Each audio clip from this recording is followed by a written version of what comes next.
Men of Reddit, what's something that the ladies are insecure about but y'all actually like? I hope this come out the right way. Height. My wife is not even that tall, but all her friends are 5 feet 2 inches or shorter. She's 5 feet 8 inches, and when I met her she was super insecure about it. We're about the same height, but I really like it. I've heard multiple women say they were self-conscious about their veins. Nothing else. Just the sight of their normal veins on the surface of their skin.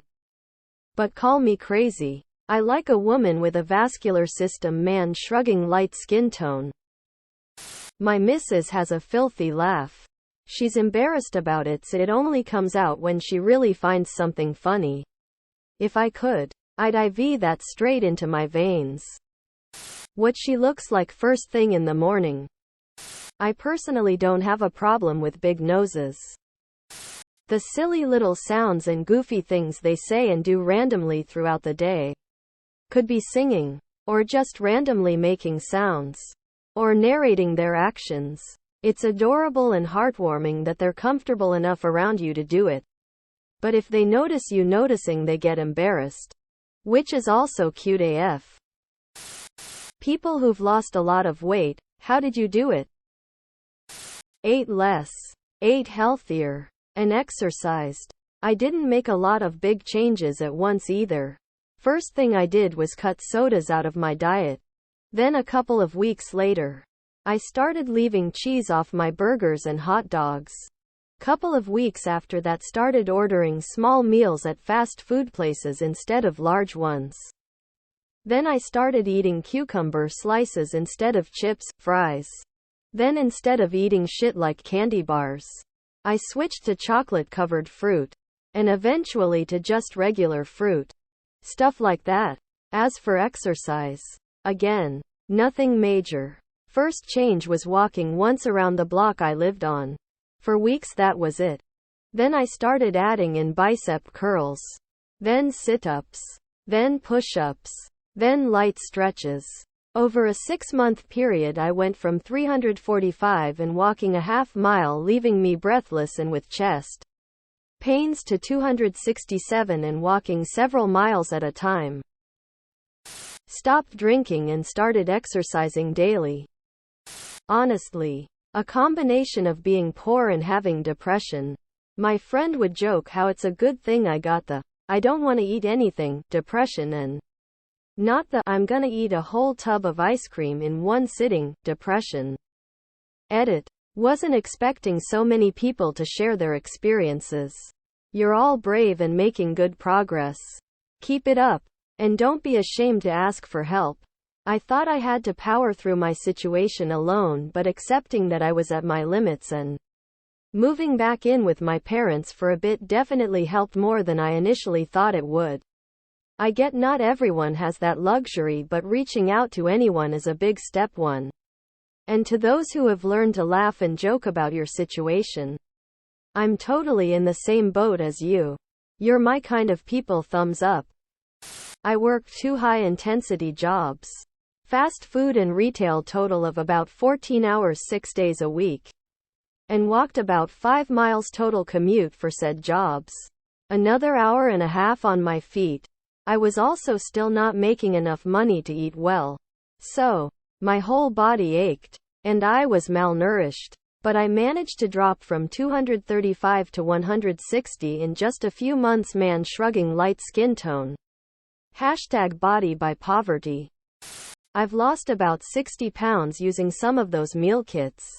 They're expensive, but I find that they help in forcing portion control and ensuring that I don't eat things that fall outside of my diet. Ooh. Finally something I can help with around here. Got diagnosed with NAFLD, non-alcoholic fatty liver disease. Scared the shit out of me. 1. Smartwatch with fitness tracking.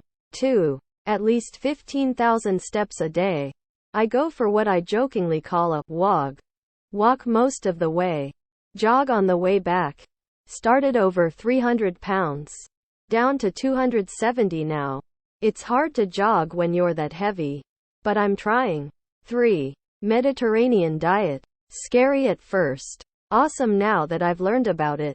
Chickpea pasta. Red bean pasta. All instead of wheat. Breads and sugar are out the window. Fresh salads.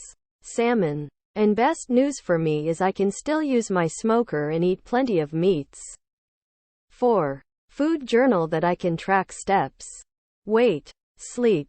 Mood. Fruit. Veggies. And calories in. The one I bought is by a company called Clever Fox, bought it on Amazon. I fill it out every day and look forward to doing so. 5. Smart scale. I weigh myself once a week. Not every day. Every day can be depressing because your weight goes up and down several times a week depending on when you weigh, what you eat, etc. 6.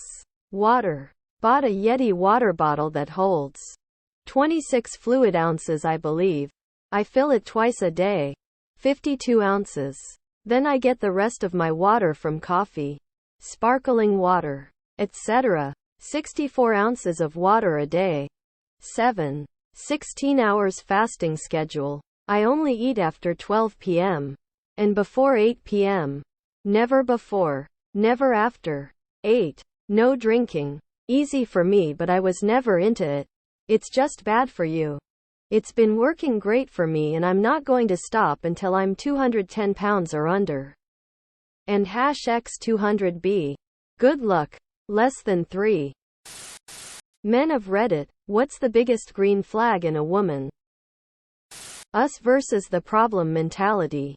AKA, instead of blaming you or herself for issues that inevitably will arise, she communicates with you in a way that focuses on what the issue is and how you can work together to solve it.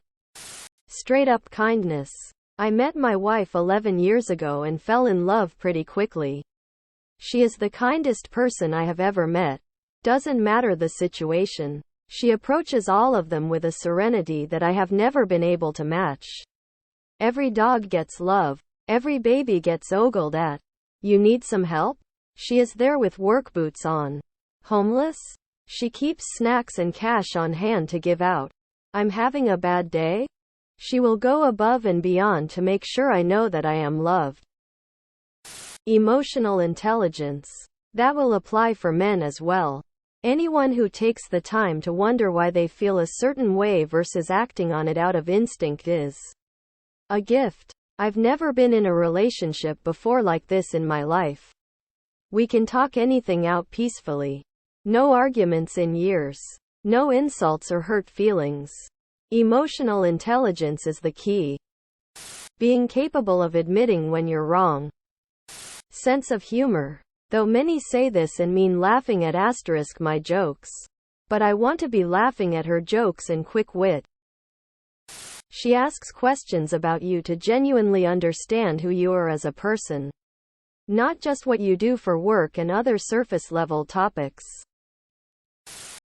What is the one movie you can watch over and over and never get tired of? Galaxy Quest. By Grabathar's hammer dies inside. What a savings. Lord of the Rings trilogy. It's not a movie. It's a journey. ETA. Thank you for the award. It's my first one and I'm really glad I got it for a comment on my favorite movies. The Fifth Element. So many quotable moments. Quotes ensue. Down arrow. Ratatouille. Raiders of the Lost Ark. Shawshank Redemption. What are you allergic to? A specific brand of children's hypoallergenic bubble bath. It's a brand called Mateys or SMTH like that with cartoon pirates on them and it's horrible. Sulfa drugs. Bees. And mosquitoes. When I was a child every one of my mosquito bites would swell up to about the size of a golf ball. And also be incredibly warm. I'll answer, but first prove to me that you're not an assassin looking for a simple poison. The sun. Polymorphic light eruption syndrome. Party popper. Ugh. So I did the scratch test for allergies and my doctor came in and said, you are allergic to everything. That is not good.